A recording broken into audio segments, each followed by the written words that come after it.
सुप्रभात बच्चों, आज हम पढ़ेंगे प्रथम पाठ भारतवर्ष और भारतवर्ष के हम प्रश्नोत्तरों को ध्यानपूर्वक पढ़ेंगे और समझेंगे। इसमें पाठ बोध का सेकंड क्वेश्चन है। फर्स्ट क्वेश्चन आप स्वयं बुक से कर लेंगे। कुछ धातुएं दे रखी है और आपको मैंने पहले भी इसका वर्ग दे दिया है। तो अब सेकंड क्वेश्चन देखेंगे। तो सेकंड क्वेश्चन में है पहला प्रश्न, कस्य भूभागा रमणीया, अर्थात कस्य मीन्स किसका, भूभागा मतलब भूभाग, रमणीय यानी सुंदर है, किसका भूभाग सुंदर है। तो भारतस्य, तीन ऑप्शन दे रखे हैं आपको, हिमालय से, भारतस्य, पर्वतस्य। तो बच्चों किसका भाग सुंदर है, तो यहाँ पर भारतस्य यानी भारत का जो भूभाग है वो बहुत ही सुंदर है। भारते के क्रमेण आगच्छन्ति, भारत में कौन क्रम से आता है, भारत में कौन क्रम से आती है। तो भारत में ऋतव है, यानी जो ऋतुएं होती है वो क्रम से आती है। और ऋतु कितनी होती है, 6 ऋतव होती, ग्रीष्म, शरद, वर्षा, हेमंत, शिशिर, बसंत, ये 6 ऋतुएं हैं। बच्चों आगे देखेंगे। थर्ड प्रश्न है कि भारते कस्या सुमधुर धारा बहती, भारत में किसकी सुमधुर धारा बहती है।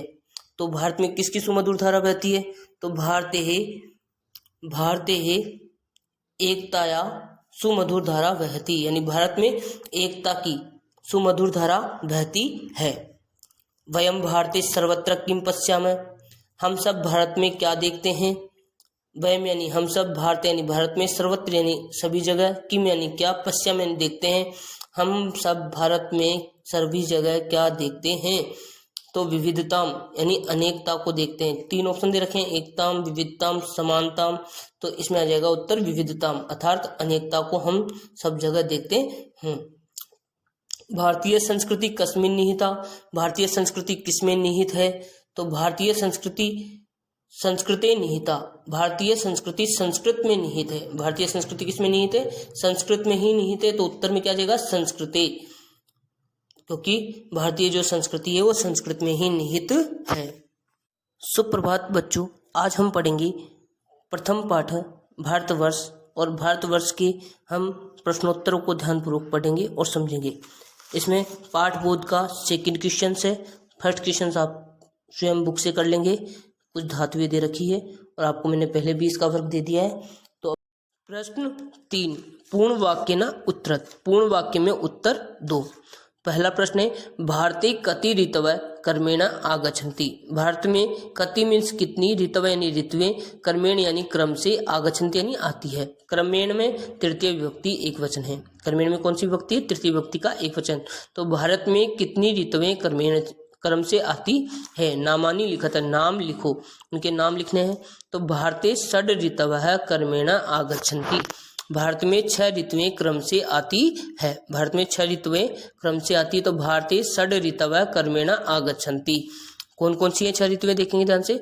बसंत है, ग्रीष्म है, वर्षा, शरद है, हेमंत है, शिशिर च, यानी बसंत, ग्रीष्म, वर्षा, शरद, हेमंत और शिशिर, ये 6 ऋतु क्रम से आती है। सेकंड क्वेश्चन देखेंगे, भारते कीदृशी ही धारा प्रवहति, भारत में कैसी धारा बहती है। तो भारते एकताया सुमधुरा धारा प्रवहति, भारत में एकता की सुमधुर धारा बहती है। एकताया, एकताया में षष्ठी विभक्ति है, एक वचन है वो, ठीक है ना, हाँ, षष्ठी विभक्ति का एक वचन है। तो भारत में एकता की सुमधुर धारा बहती है। अगर हम इसमें से विसर्ग हटा देंगे तो तृतीय विभक्ति का एक वचन बन जाता है। यहाँ पर विसर्ग आ रहा है तो यहाँ पर पंचमी और षष्ठी का ये एक वचन होगा, एकतया, ठीक है। तो भारते एकतया सुमधुर धारा प्रवहति, भारत में एकता की सुमधुर धारा बहती है। क्वेश्चन नंबर 3 देखेंगे, संस्करणम जननी का अस्ति, संस्कारों की जननी कौन है, संस्कारों की जो माता है वो कौन है। तो संस्करणम जननी संस्कृत भाषा अस्ति, संस्कारों की जननी संस्कृत भाषा है। संस्कारों की जननी कौन है, संस्कारों की जो माता है वो है संस्कृत भाषा है।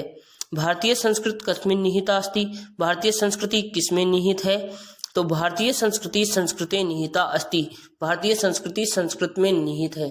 भारतीय संस्कृति किसमें निहित है, भारतीय संस्कृति संस्कृत में निहित है। के सुखिनः भवन्तु, सर्वे जना सुखिनः भवन्तु, सभी लोग सुखी होते हैं। सर्वे जना सुखिनः भवन्तु है अर्थात सभी लोग क्या होते हैं, सुखी होते हैं। बच्चों अब देखेंगे नेक्स्ट प्रश्न 4। प्रश्न 3, पूर्ण वाक्य न उत्तरत्, पूर्ण वाक्य में उत्तर दो। पहला प्रश्न है भारते कति ऋतवः कर्मेण आगच्छन्ति। भारत में कति मीन्स कितनी, ऋतवः यानी ऋतुएं, कर्मेण यानी क्रम से, आगच्छन्ति यानी आती है। कर्मेण में तृतीय विभक्ति एक वचन है। कर्मेण में कौन सी विभक्ति है, तृतीय विभक्ति का एक वचन। प्रश्न 5, विकल्पेभ्य उचितम पदम चित्वा लिखत। विकल्प से उचित पद को चुन करके लिखो। तो पहला प्रश्न है भारतीय कति ऋतवः कर्मेण आगच्छन्ति। भारत में कति मीन्स कितनी, ऋतवः यानी ऋतुएं, कर्मेण यानी क्रम से, आगच्छन्ति यानी आती है। कर्मेण में तृतीय विभक्ति है, मैं आपको पहले भी बता चुका हूँ। तो भारत में कितनी ऋतुएं क्रम से आती है, तो आपको ये प्रश्न याद हो ही गया होगा अच्छे से, क्योंकि ये 2-3 बार आ चुका है, रिपीट हो गया है। तो भारत में कितनी ऋतुएं क्रम से आती है, 6 ऋतवः। 6 मीन्स होती है 6 ऋतुएं अर्थात 6 ऋतु जो होती है वो क्रम से आती है। मैं नाम आपको बता ही चुका हूँ पहले, आपको याद होंगे। भाषा नाम जननी का अस्ति, भाषाओं की जननी कौन सी है, भाषाओं की जननी कौन सी है, तो भाषा नाम जननी संस्कृतम अर्थात भाषाओं की जो जननी है वो संस्कृत भाषा है। तो भाषा नाम में कौन सी विभक्ति, यहाँ पर अगर पूछ ले जाए कि भाषा नाम में कौन सी विभक्ति, तो भाषा नाम में षष्ठी विभक्ति का बहुवचन होगा। तो भाषा नाम जननी का अस्ति, जननी मीन्स माता, भाषाओं की माता कौन सी है, तो संस्कृतम। अगला प्रश्न देखेंगे बच्चों 3, नद्यः कुतः निर्गच्छन्ति, यानी नदियाँ कुतः मीन्स कहाँ से, निर्गच्छन्ति यानी निकलती है।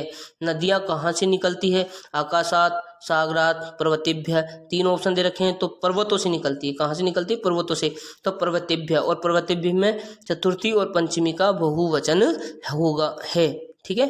तो नद्यः कुतः निर्गच्छन्ति, तो नद्यः पर्वतेभ्यः निर्गच्छन्ति। आगे देखेंगे बच्चों 4था प्रश्न है स्वतंत्रता दिवस कीदृशः उत्सवः अस्ति। स्वतंत्रता दिवस कैसा उत्सव है, यानी कैसा त्योहार है, तो ये धार्मिक है, राष्ट्रीय या सामाजिक है। तो बच्चों ये हमारा राष्ट्रीय पर्व है, राष्ट्रीय त्योहार है स्वतंत्रता दिवस। तो स्वतंत्रता दिवस है राष्ट्रीय उत्सव है अस्ति। अगला प्रश्न देखेंगे 5वां इसी के अंदर, भारतस्य राष्ट्रध्वजे कति वर्णा सन्ति। भारतीय राष्ट्रीय झंडे में, राष्ट्रीय ध्वज यानी झंडे में, ध्वज में सप्तमी विभक्ति है, तो राष्ट्रीय झंडे में कति यानी कितने, वर्ण यानी वर्ण, संति यानी है। भारत के राष्ट्रीय झंडे में कितने रंग हैं, तो त्रय मीन्स 3 रंग है। सप्त, त्रय, पंच, 4 3 ऑप्शन आपको दे रखे हैं, इनमें से उत्तर क्या जाएगा, त्रय वर्णः सन्ति। वर्ण मीन्स होता है रंग। तो भारत के राष्ट्रीय झंडे में कितने रंग हैं, तो 3 रंग हैं, त्रय वर्णः सन्ति। ठीक है बच्चों, अब हम देखेंगे व्याकरण बोध से संबंधित कुछ प्रश्न। बच्चों प्रश्न निर्माण, प्रश्न 4 है प्रश्न निर्माणम कुरुतः, प्रश्न निर्माण करो। आपको कुछ मंजूषा में कुछ शब्द दे रखे हैं। कस्या, कस्या मतलब किसका, षष्ठी विभक्ति है। के, कम में द्वितीय विभक्ति है, के में ये बहुवचन है, और क एक वचन है पुल्लिंग शब्द का, प्रथमा विभक्ति का, ठीक है ना। प्रथमा विभक्ति का ये जो क है ये एक वचन है, ठीक है। तो यहाँ बच्चों आपको जैसी विभक्ति दे रखी है उसके अकॉर्डिंग आपको सेट करना है। जैसे अस्माकम देश है भारतवर्ष है, हमारा देश भारतवर्ष है। भारतवर्ष में प्रथमा विभक्ति का एक वचन है, तो प्रथमा विभक्ति पुल्लिंग शब्द, ठीक है ना। तो प्रथमा विभक्ति का एक वचन में यहाँ पर क्या आ जाएगा, अस्माकम देश क, अस्माकम देश क, हमारा देश कौन सा है, तो उत्तर में क्या जाएगा, हमारा देश भारतवर्ष है। आपको अंडरलाइन दी जाएगी भारतवर्ष पर और आपको प्रश्न निर्माण करना होगा। तो इस तरह से देखो यहाँ पर सेकंड क्वेश्चन है, भारते एकतया धारा प्रवहति। भारत में एकता की धारा बहती है, तो किसकी धारा बहती है, एकता की धारा बहती है। एकता में आपको पता है कौन सी विभक्ति है, एकता में आपको पता है कि षष्ठी विभक्ति का एक वचन है। तो हम किम शब्द की षष्ठी विभक्ति का एक वचन लेंगे, कस्या। तो किम शब्द की षष्ठी विभक्ति का एक वचन क्या होगा, कस्या होगा। आपके पीछे शब्द रूपों में किम शब्द लिखा हुआ है, आप उसको याद करेंगे और शब्द रूप आपको याद है ही, अगर नहीं है तो याद करने की कोशिश करें, मैं आपको समझाऊंगा। तो भारतीय कस्या धारा प्रवहति, भारत में किसकी धारा बहती है, तो भारतीय एकतया धारा प्रवहति। अगला प्रश्न देखेंगे, वयम एकम राष्ट्र ध्वजम नमामः। हम सब एक राष्ट्र ध्वज को नमस्कार करते हैं। तो वयम कम नमामः, यहाँ अब राष्ट्र ध्वज में द्वितीय विभक्ति है, तो कम शब्द भी द्वितीय विभक्ति का एक वचन है, इसलिए किम शब्द की जो द्वितीय विभक्ति का एक वचन क्या होगा, कम होगा, इसलिए वयम कम नमामः, ये अनुस्वार लगा हुआ ऊपर, ठीक है। आगे देखेंगे, भारतीय रमणीय भूभागा संति, भारत में सुंदर भूभाग हैं। तो ये भूभागा जो दे रखा है, भूभागा में आपको पता है कि ये बहुवचन है, भूभागा है, भूभागो, भूभागा। तो पुल्लिंग शब्द हम लेंगे तो पुल्लिंग शब्द का भूभागा में ये क्या बनेगा, क्या आ जाएगा, ठीक है ना। तो भारतीय रमणीय के संति, भारत में रमणीय यानी सुंदर कौन है, तो भारत में सुंदर भूभाग है, जमीन का भाग है, सुंदर जमीन का भाग है, हम ये भी कह सकते हैं। बच्चों अब देखेंगे 5वां प्रश्न। बच्चों हम पढ़ेंगे व्याकरण बोध के फर्स्ट प्रश्न को। तो पहला प्रश्न है, उचित विशेषण पदम चित्वा लिखते, यानी उचित विशेषण पद को चुन करके आपको लिखना है। विशेषण और विशेष से दो चीज होती है, इसकी विशेषता बताई जाती है, गुण, रूप, रंग, दोष आदि को देख करके विशेषता बताई जाती है, वो विशेषण कहलाते हैं। और आपको विशेषण शब्द आपको यहाँ पर बताने हैं। तो विविधा शब्द क्या है, विशेष्य है, और विशेषण होगा इसका भाषा, तो अनेक प्रकार की भाषा। दूसरा है रमणीय, तो रमणीय का जो विशेषण होगा वो होगा भूभागा। तो इसमें से आपको बताना है मनुष्याणी, नगराणी, भूभागा, तो 3 ऑप्शन दे रखे हैं, तो इसमें से भूभागा इसका क्या होगा, विशेषण होगा। और विशेष्य क्या है, रमणीय यानी सुंदर जमीन का भाग। एकम राष्ट्र गानम, अर्थात एक राष्ट्र गीत, तो राष्ट्र गानम क्या हो जाएगा, विशेषण हो जाएगा, और विशेष्य क्या होगा, एकम, एकहा विशेष्य हो जाएगा, और विशेषण पद क्या होगा, संस्कृत भाषा, एकहा संस्कृत भाषा, अर्थात एक संस्कृत भाषा। सुमधुराहा धाराम, सुमधुरा क्या हो जाएगा, विशेष्य, और विशेषण क्या हो जाएगा, धाराम। तो सुमधुर धारा यानी कि सुमधुर धारा, ये यहां पर बनेगा। अब देखेंगे सेकंड क्वेश्चन, उचित विभक्त्यानुसार रिक्त स्थानानि पूर्यत, उचित विभक्ति के अनुसार रिक्त स्थानों की पूर्ति करनी है। तो पहला प्रश्न है, भारतस्य भूभागा रमणीयाः सन्ति।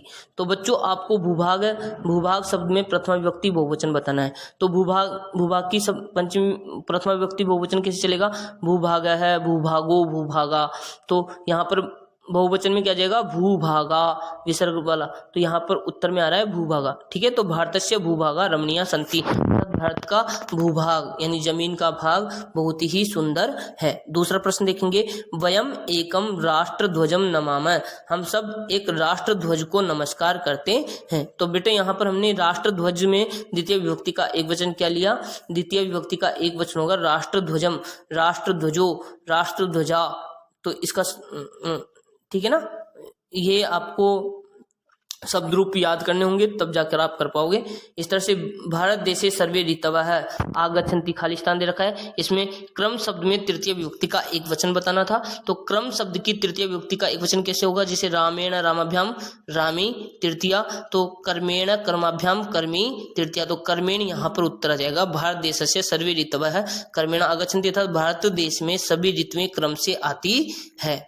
अगला देखेंगे, स रिक्त स्थान गच्छति, भ्रमण शब्द में आपको चतुर्थी विभक्ति का एक वचन बताना है। तो रामाय रामाभ्याम रामेभ्य चतुर्थी, इस तरह से भ्रमणाय भ्रमणाभ्याम भ्रमेभ्य चतुर्थी। आपने राम शब्द याद किया होगा, तो यहाँ पर स भ्रमणाय गच्छन्ति यानी कि वह घूमने के लिए जाते हैं, तो भ्रमणाय चतुर्थी विभक्ति, भ्रमण शब्द की चतुर्थी विभक्ति का एक वचन बनेगा भ्रमणाय। इस तरह से रिक्त स्थान सरिता प्रवहंती, खाली स्थान दे रखा है, फिर सरिता प्रवहंती, और आपको बताना है पर्वत शब्द की पंचमी विभक्ति का बहुवचन, पंचम शब्द की विभक्ति का बहुवचन आपको बताना है। और बहुवचन क्या होगा, यहाँ पर पर्वतेभ्य अर्थात पर्वतों से नदी निकलती है, पर्वतों से नदी निकलती है। तो पर्वतेभ्य में कौन सी विभक्ति हो जाएगी, पंचमी विभक्ति। तो बच्चों आगे देखेंगे, अस्माकम देशस्य नाम भारतवर्ष, देश शब्द में आपको षष्ठी विभक्ति बतानी है। तो देश शब्द की षष्ठी विभक्ति रामस्य रामयो रामनाम षष्ठी, तो इस तरह से देशस्य देशयो देशानाम षष्ठी। तो अस्माकम देशस्य नाम भारतवर्ष, हमारे देश का नाम भारतवर्ष है, तो इसमें देशस्य आ जाएगा। आगे देखेंगे, जनाः पर्वतेषु भ्रमणाय गच्छन्ति, लोग पर्वतों पर घूमने के लिए जाते हैं। तो पर्वत शब्द में सप्तमी विभक्ति का बहुवचन क्या होगा? पर्वतेषु। तो जनाः पर्वतेषु भ्रमणाय गच्छन्ति, अर्थात लोग पर्वतों पर घूमने के लिए जाते हैं। बच्चों अब देखेंगे हम प्रश्न 3 व्याकरण बोध का।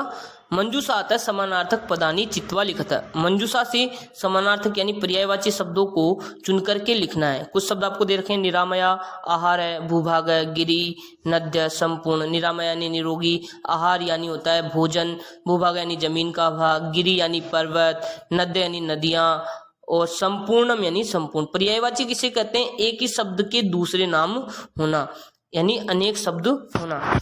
जैसे एक ही नाम है और उसी के अनेक नाम होना, वही पर्यायवाची कहलाते हैं। जैसे भूखंडा, तो भूखंडा को यहाँ पर क्या कहा गया है? भूभागा कहा गया है। इसका दूसरा नाम क्या हो जाएगा? भूभागा। इसका पर्यायवाची क्या होगा? भूभागा।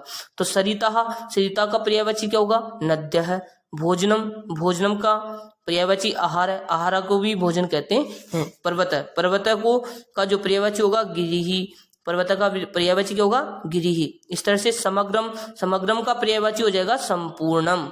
स्वस्था, स्वस्था शब्द का पर्यायवाची क्या होगा बेटा? निरामया। तो बच्चों आपको ये याद भी करने हैं और कॉपी में भी करने हैं। अब देखेंगे हम प्रश्न 4, कुछ पहेलियां आपको यहाँ पर दे रखी है, उनको हम पढ़ेंगे। बच्चों अब पढ़ेंगे प्रश्न 4। अत्र तिस्रः प्रहेलिका लिखिता, यहाँ पर 3 पहेलिका लिखी है।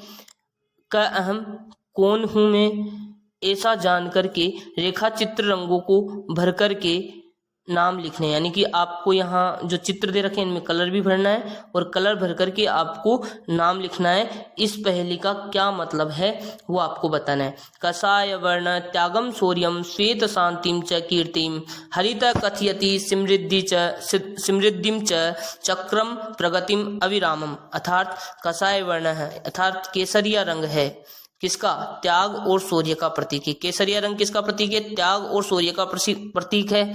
श्वेत शांतिम च कीर्तिम, और श्वेत जो रंग है, श्वेत रंग है वो शांति और कीर्ति का अर्थात यश का प्रतीक है। हरा रंग जो है वो समृद्धि के लिए कहा गया है। हरा रंग किसके लिए कहा गया है? समृद्धि के लिए कहा गया है। और जो चक्र है वो लगातार, अविरामम यानी होता है लगातार, प्रगतिम यानी चलता रहता है। ऐसा कौन है, ऐसी क्या चीज है जिसमें 3 रंग हैं? केसरिया है, सफेद है और हरा है। ऐसे 3 रंगों वाला जो सभी, यानी कि केसरिया रंग किसका प्रतीक? त्याग और शौर्य का प्रतीक है। श्वेत रंग जो है, सफेद रंग जो है वो शांति और यश का प्रतीक है। हरा रंग है वो समृद्धि का प्रतीक है। और बीच में कुछ चक्र है जो लगातार चलता रहता है। ऐसी कौन सी चीज है बेटा? ऐसा है राष्ट्र ध्वजम, अर्थात राष्ट्रीय झंडा, राष्ट्रीय झंडा। अब देखेंगे हम दूसरी पहेली का। दूसरी पहेली का है कि सुनील कंठ सुचित्र वर्ण विचित्र पक्ष सुनर्तकश्च सर्पश्च शत्रु कृषकश्च मित्रम दीर्घम वदमम परिचयम। अर्थात सुनील कंठ, अर्थात नीला कंठ है जिसका, बिल्कुल नीला, बहुत ही नीला कंठ है जिसका, सुचित्र वर्ण, और जिसके जो रंग हैं वो सुचित्र यानी कि तरह तरह के रंग वाला है। विचित्र पक्षी है। सुनर्तकश्च, अच्छा डांस करने वाला है, अच्छा नृत्य करने वाला है। सर्पों का शत्रु है। कृषकश्च मित्रम, और किसानों का मित्र है। शीघ्र वद मम परिचयम, शीघ्र बताओ मेरा परिचय कि मैं कौन हूँ। ऐसा कौन सी चीज है यानी जो नीले कंठ वाला है, सुचित्र वर्ण यानी तरह तरह के रंगों वाला है, विचित्र पक्षी यानी अनोखा पक्षी है, नाचने वाला, अच्छा नाचने वाला है, सर्पों का शत्रु है, किसानों का मित्र है। ऐसी कौन सी चीज है, ऐसा कौन सा वस्तु है? बदह मम परिचय, अर्थात शीघ्र ही मेरा नाम बताओ। तो इसमें हो जाएगा कि यानी कि जो मोर देखा होगा आपने, उसका नीला कंठ होता है, तरह तरह के रंग उस पे लगे होते हैं, नाचता भी है, अनोखा पक्षी होता है, सर्पों का शत्रु होता है वो तो, और किसानों का मित्र होता है, वो है मयूरा है। Mayura means more, Mayura means क्या होता है? मोर। अब आगे देखेंगे तीसरी पहेली का। बच्चों हम पढ़ेंगे चौथे प्रश्न का, 3rd। पंके जाता तदपि सुवासम श्रीनिवास अत्यमलम ललितम कलितम अत्यद्भुतम शीघ्रम वद मम अभिधानम। अर्थात पंके जातम यानी कीचड़ में उत्पन्न हुआ है जो माता लक्ष्मी का निवास स्थान है और बहुत ही अति भूतम यानी अत्यधिक सुंदर है। शीघ्र ही मेरा नाम बताओ। वदह मम अभिधानमिनी, शीघ्र ही मेरा नाम बताइए। ऐसा कौन सी चीज़ है जो मतलब कि कीचड़ में जन्म लेता है? लक्ष्मी जी का निवास स्थान है और बहुत ही सुंदर है। ऐसी चीज़ कौन सी है? तो वो है बेटा कमलम। तो हो जाएगा कमलम। और आप सभी इन प्रश्नों को अब करेंगे नोटबुक में PDF से देख करके।